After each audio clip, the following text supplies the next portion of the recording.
everyone! So in today's video, I'm going to be customizing my new computer.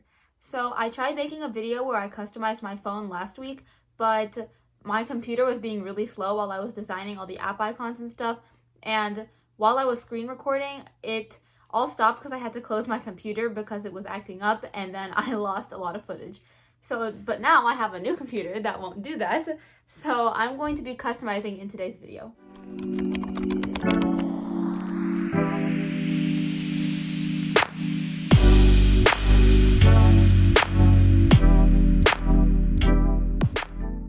To start off, I have a new hard case for it. So when I ordered it, I thought it was brown, but now it looks a lot more like rose gold and shiny, so I'm excited to see how that'll look. It also came with a keyboard cover, and it has a really nice little floral design in the center. So I have the top here, and it's not shiny when it's out of the packaging, but I still really like it this way, and this is even better than what I was expecting from the picture, so that's good. And so we have the keyboard cover. So for the next part of this video, I'm going to be customizing the actual inside of the Mac. So I'm going to start off by making a wallpaper. So I'm in Canva and I'm looking at some of their templates, and I'm going to use one of these to kind of start myself off, and then I'll probably alter it a lot from there.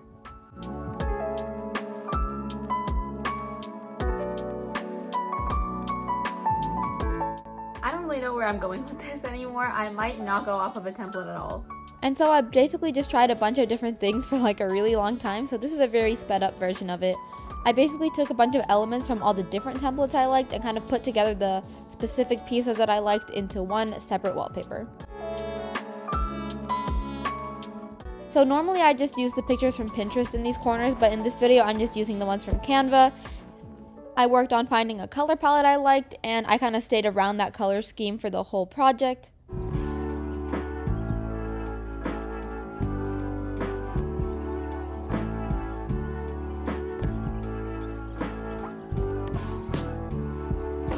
And yes, I did take this calendar and individually do every single number to make it match April. And then I added a part of James 2:13, and the part I added was mercy triumphs over judgment. I thought it fit really nicely in that spot. I brought it to a separate page to get it centered because it wasn't really working with me on that page, and then I copied and pasted it back into my wallpaper. And then I just added some final little details.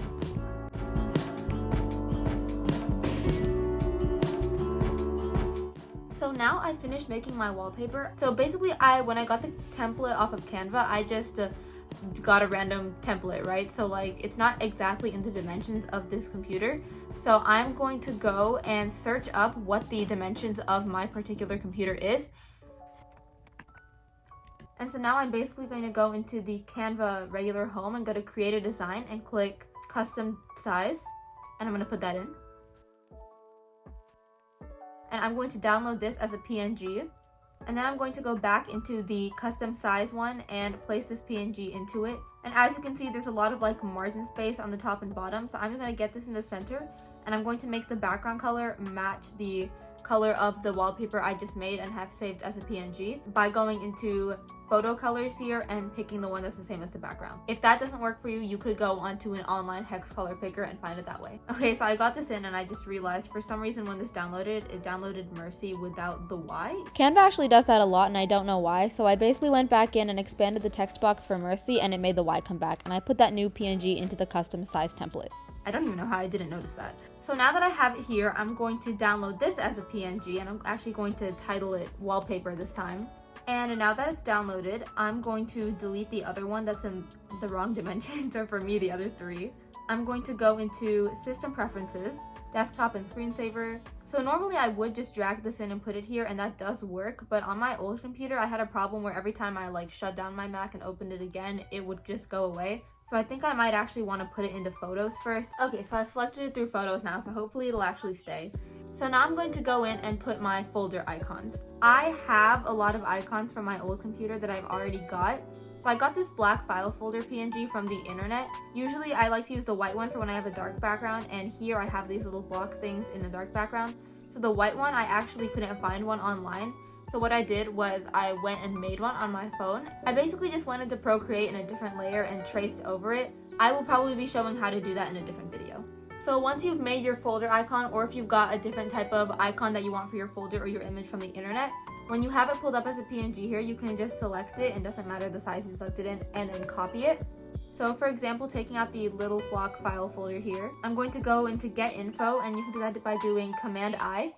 And I'm going to click on the little folder up here in this corner, and I'm going to paste, and then the folder icon that I put there should show up. You don't necessarily have to have it as like a folder icon for your folders. I know a lot of people like to put just images and like PNGs of other things. I like to keep it as folders just so that I know what I'm looking at when I'm looking at it, but if you would prefer it the other way, that's totally fine too. So now I'm going to adjust my widgets. I designed my widgets basically the same way I designed my wallpaper, but with different ideas, so I'm not going to show that entire process here. But I also added some nice pictures from Pinterest to make a small gallery in my widgets.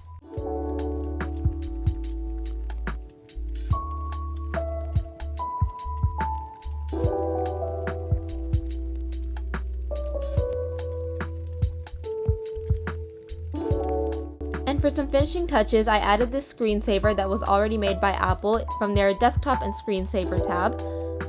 And I went through desktop and screensaver and added hot corners, and through security and privacy added this lock screen message. I put 2 Timothy 1:7. So that's basically it for the main customizations of my Mac. I'm sorry that the last part of that video was a little bit rushed, but I did want the main part of this video to be the making my wallpapers and the widgets. I hope seeing my process on how I make those things helped you. I do usually make my own, and so that's basically the general way I tend to do it. Be sure to check out my Instagram, little.flock with 2 Ks, for Bible content, bullet journaling, calligraphy, how to calligraphy, and other fun stuff like that. And be sure to like this video and subscribe to my channel to see more uploads in the future. Thank you so much for watching. Bye!